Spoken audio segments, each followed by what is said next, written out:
Welcome back to The Deep Dive. It's Tuesday, February 3rd, 2026.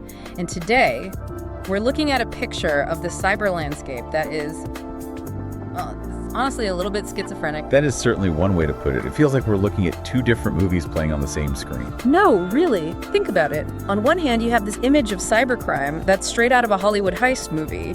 I mean, ATMs literally spitting cash out onto the street corner. It's loud, it's messy, it's physical. Exactly. You can reach out and touch the crime. And then on the other hand... Well, on the other hand, you have threats that are so silent, so invisible. They're hiding inside the pixel data of a company logo. Okay. On a website you visit every single day. You don't see it, you don't hear it, but it's there. It creates a fascinating contrast.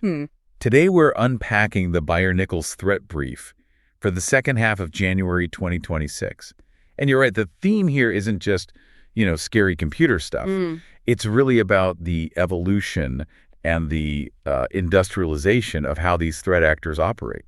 Exactly. I've been going through this stack of data, and we're seeing everything from a major shakeup on the ransomware leaderboard, and yes, there is a leaderboard. There's always a leaderboard. To the rise of AI-driven malware that mimics human behavior, and some very heavy state-sponsored sabotage.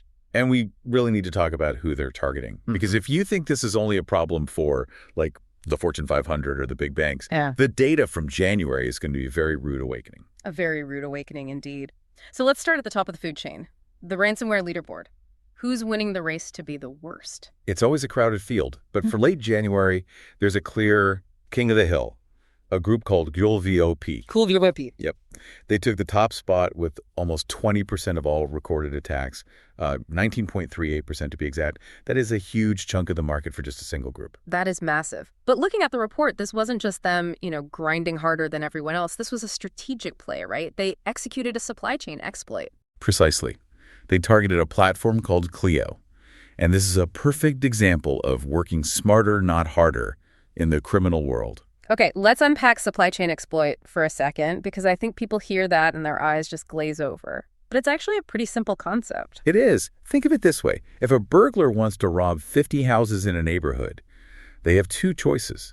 They can run around kicking down 50 different doors, dealing with 50 different alarms. And 50 different dogs, which takes a lot of time and energy. Exactly. Or they can break into the property manager's office at the front of the gated community and steal the master key. And Cleo was the property manager. In this analogy, yes.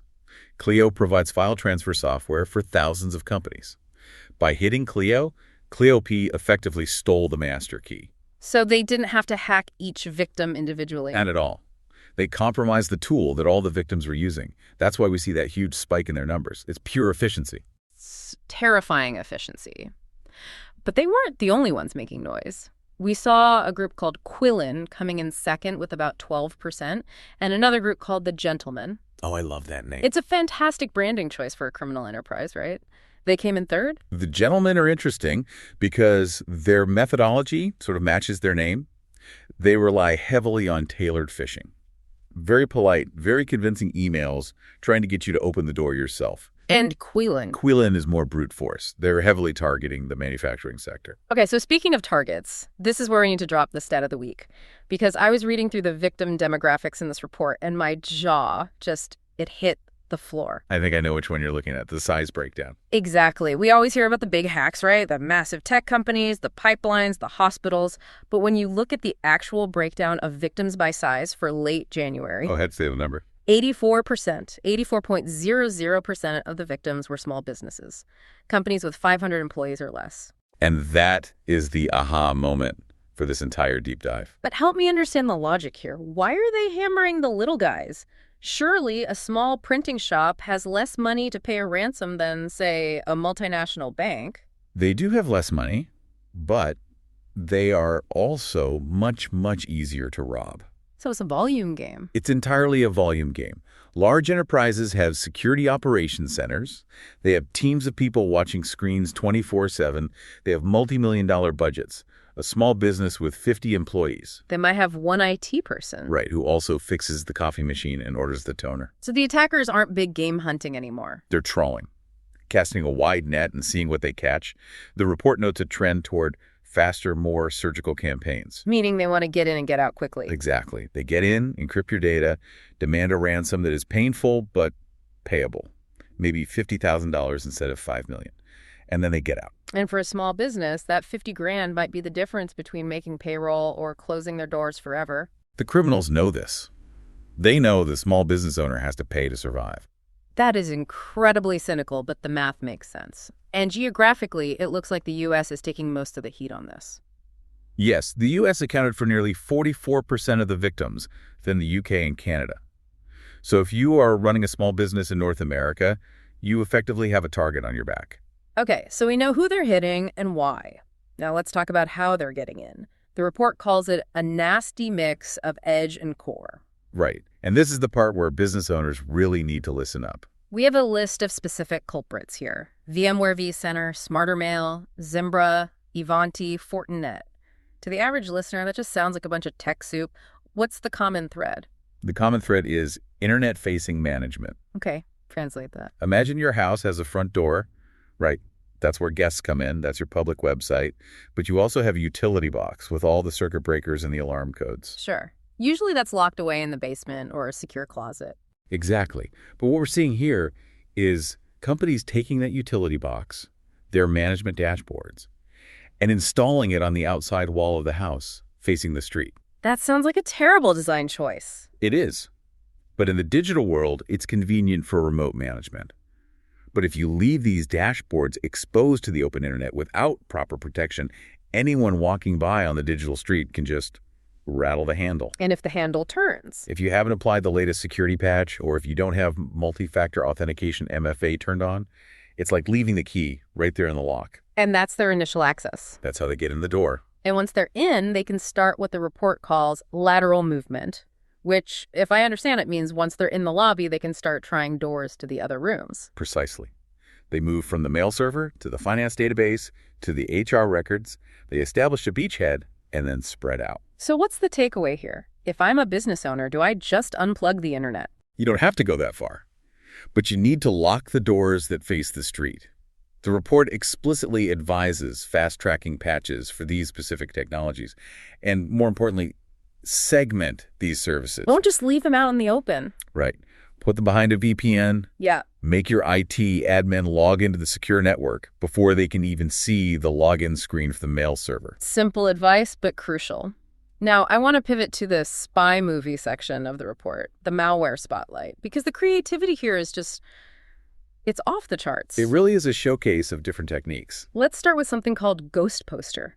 This thing infected 840,000 users, and it did it using, wait for it, steganography. Steganography. It's a fancy word for a concept that's, it's ancient. It effectively means covered writing. But in 2026, we're not talking about invisible ink on parchment. We're talking about hiding code inside pictures. Right? Exactly. So you visit a website, you see logo in the corner. To your eye, it's just a PNG or JPEG file. It looks totally normal. But buried inside the binary data of that image, literally in the bits that define the color of the pixels, is malicious JavaScript. That is wildly sneaky. So the browser downloads the image to display it, and in doing so, it inadvertently brings the malware on board. Exactly. The malware just unpacks itself from the image data. And what does Ghost Poster actually do once it's active? It's a parasite.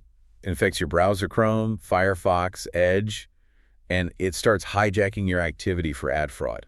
So if I click a link to buy something, it swaps in its own affiliate code so the attackers get the commission. Or it injects invisible ads, iframes that you can't see, but your computer's loading them and clicking them in the background. It's turning your browser into a silent money printing machine for someone else. That's it. And because it hides inside a browser extension and uses these innocent-looking images to deliver its payload, it flies right under the radar of a lot of antivirus software. Speaking of hidden processes, let's talk about Android.click.415. This one was found in modified games and pirated apps, especially on Xiaomi's Get app store. And this is where artificial intelligence enters the chat. Of course, it's 2026. AI is everywhere. But we've seen clickbots before. What makes this one so special? The mimicry. Old school clickbots were dumb. They'd just click an ad every 0.5 seconds like a metronome. It was a very easy pattern for fraud detection systems to spot. So how does the AI change the game? This malware uses AI-driven automation to mimic real human behavior. It varies the timing. It'll scroll a bit, pause, maybe highlight some text, and then it clicks the ad. It's pretending to be a bored human surfing the web. And it does all of this completely in the background while your phone is in your pocket. And the user just thinks, man, my battery's terrible today. Right. It doesn't steal your credit card number. It steals your device's performance. It drains your battery, slows down your phone, all to generate fraudulent ad revenue. Okay, so we've covered the invisible stuff. Now let's go back to the loud and dramatic. We have to talk about Plautus. Plautus, named after the Greek god of wealth. Very appropriate, because this malware is for jackpotting ATMs. This is the physical crime we mentioned right at the top. Plautus is a piece of code that, when you inject it into an ATM, it just overrides the dispensing logic. And forces the machine to empty all its cash. Literally spewing money onto the floor. Yes. And the report links this specifically to the Tren de Aragua gang. That's a transnational criminal organization, right? Correct. And we've actually seen news about the U.S. deporting Venezuelan nationals involved in these schemes. It's this fascinating blend of old-school bank robbery and modern coding. They don't need dynamite anymore, just a USB stick. Just a USB stick with Plautus on it. It's wild. And there's always a but. There's a darker side to this report. We move from criminals who want money to actors who just want to cause destruction. This is the most concerning part of the brief for me, the rise of destructive intent. We're talking about Sandworm. Sandworm, a Russia-linked threat group. And the report identifies them as the most worrying adversary right now. Why? What makes them different from Cleo? Well, Cleo wants your money. If you pay them, they give you your data back. It's a transaction. It's a business model. Sandworm. They don't want your money. They just want to break your infrastructure. And the report details their weapon, something called Dino Wiper. Yes. This was used in a failed attack on Poland's energy sector back in December. The key word there is wiper. It doesn't encrypt your files for ransom. It overwrites them. So there's no undo button. There is no recovery path. The goal is to turn the computer into a brick. And when you target an energy sector with a wiper, you aren't trying to steal data. You're trying to turn off the lights. It's pure sabotage. Plain and simple. That's chilling. And it fits into this broader list of trending adversaries in the report. We see groups like Konni and ShinyHunters active as well. And Konni is an interesting one to watch. They are specifically targeting blockchain engineers, and they're using malware that was built by AI. So it's an arms race. The defenders use AI, the attackers use AI. It absolutely is. Which makes sense given another news item in this brief. Oh, you mean the illicit crypto stats? Yes. Illicit funds flowing to crypto wallets hit a record $158 billion last year. $158 billion with a B. That's larger than the GDP of many countries. It's a massive underground economy. And where there is that much money, you will find groups like Konni invested in advanced tools to steal it. Let's hit a few more news items before we wrap up, because the news roundup section here really points to a specific trend, the commercialization of crime. That's the perfect way to frame it. The one that really caught my eye is Stanley. Ah, yes. Stanley. It sounds like a helpful butler, yeah, but it's a malware service. It represents the service model of hacking. Stanley is a new service that guarantees it can get your phishing extensions onto the official Chrome web store. Wait, so if I'm a bad guy, I don't even have to know how to hack the Chrome store's security checks? Nope. You just hire Stanley, you write your malicious code, you pay them a fee, and they handle the distribution and bypassing Google's checks. The barrier to entry is just, it's cratering. So you don't need to be a coding genius to be a cyber criminal anymore. No. You just need a credit card and knowledge of which service to hire. It's hacking as a service. That's a terrifying thought. It democratizes the ability to do harm. It does. So let's try to pull this all together. We've covered a lot. We have the automated nuisances, like the AI ad clickers. We have the financial predators, the ransomware gangs hammering small businesses. And then we have the geopolitical destroyers, Sandworm trying to wipe out power grids. It's a three-tiered threat landscape. The noise, the thieves, and the saboteurs. And the common denominator in almost all of this seems to be us. In many ways, yes. Whether it's clicking a phishing link from The Gentlemen, installing a sketchy browser extension that Stanley put there, or leaving a server exposed because it's just more convenient. The technology is complex, steganography, AI, wipers, but the entry point is almost always a human decision. Vigilance, patching, skepticism. Skepticism. It's about not trusting that logo just because it looks like a logo. Skepticism is your best firewall. I like that. Skepticism is your best firewall. It really is. I want to leave our listeners with a thought today. We spend so much time worrying about the genius hacker in a hoodie, breaking through complex encryption. But when I look at Ghost Poster hiding in a logo or Stanley putting malware right into the official web store, It makes you wonder. it does. If the malware is hiding in a browser extension that we willingly installed because we wanted a cool dark mode or a coupon finder, are we becoming the vulnerability that can't be patched? That is the uncomfortable question. We can patch software, but you can't really patch human curiosity. How do we secure our own curiosity? That's the question for 2026. Thank you for listening to The Deep Dive. Stay safe, stay skeptical, and we'll catch you on the next one. Reach out to us at jbyer.com for comments and questions. Follow us at Byer Company on social media. And if you'd be so kind, please rate and review us in your podcast app.